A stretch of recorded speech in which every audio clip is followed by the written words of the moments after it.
घाटा। जरांगे पाटिल साहब तुम आगे बढ़ो, हम तुम्हारे साथ हैं। छत्रपति शिवाजी महाराज की जय। जय जवान जय किसान।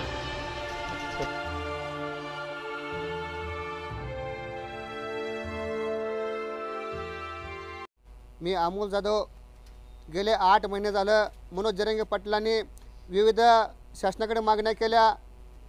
सरसंघट मराठा आरक्षण, सगळे सोयरे, जे खोटे आमच्यावर गुन्हे दाखल झाले ते गुन्हे माघारी घेण्यात यावे, परंतु शासनाने आम्हाला फसवलं ह्याच्यामध्ये। म्हणून आम्ही सकल मराठा समाजाच्या वतीनं लोकशाहीच्या मार्गानं प्रत्येकाला ह्याच्यामध्ये लोकसभेमध्ये निवडणुकीला उभं राहता येतं, त्या हिशोबाने आम्ही धाराशिव जिल्ह्यामधून 1000 फॉर्मची तयारी केली आहे।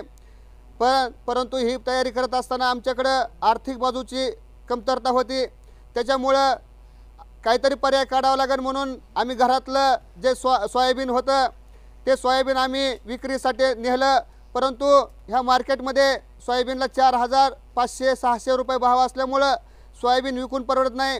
शासनाने प्रति क्विंटल उत्पादन खर्च 6800 रुपये सांगितला आहे आणि एकीकडं हमी भाव 4600 रुपये देते, जवळजवळ ह्याच्यामध्ये सुद्धा 2200 रुपयाचा फरक असल्यामुळं आम्हाला ते सुद्धा आता विकायला जरा जड वाटत असेल, तरी पण आपल्याला समाजासाठी काहीतरी करायचं म्हणून आम्ही धारसानं ते सोयाबीन माल तारणला ठेवलं आहे आणि त्याच्यातनं 1 लाख रुपये उचल घेऊन मी माझ्या कुटुंबाचा फॉर्म भरतो आहे।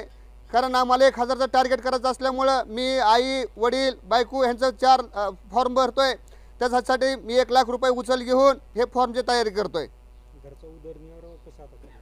सध्या आमच्याकडे काहीच नसल्यामुळं आता ही सोयाबीन गेल्यामुळं आता मला ही लोकसभेची निवडणूक झाल्यानंतर आम्हाला कुठेतरी आमच्या कुटुंबाला कामाला जाऊन आमच्या कुटुंबाचा उदरनिर्वाह चालल्याशिवाय आम्हाला आता पर्याय नाही।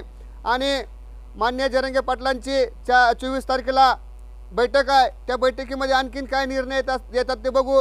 आणखीन जर आम्हाला काय दुर्जड वाटत असेल तर आम्ही शेतसुद्धा गहाण टाकायला का मागे पुढे बघणार नाही, परंतु आम्ही आमच्या समाजासाठी वाटेल ते आम्ही करायला आमची तयारी आहे।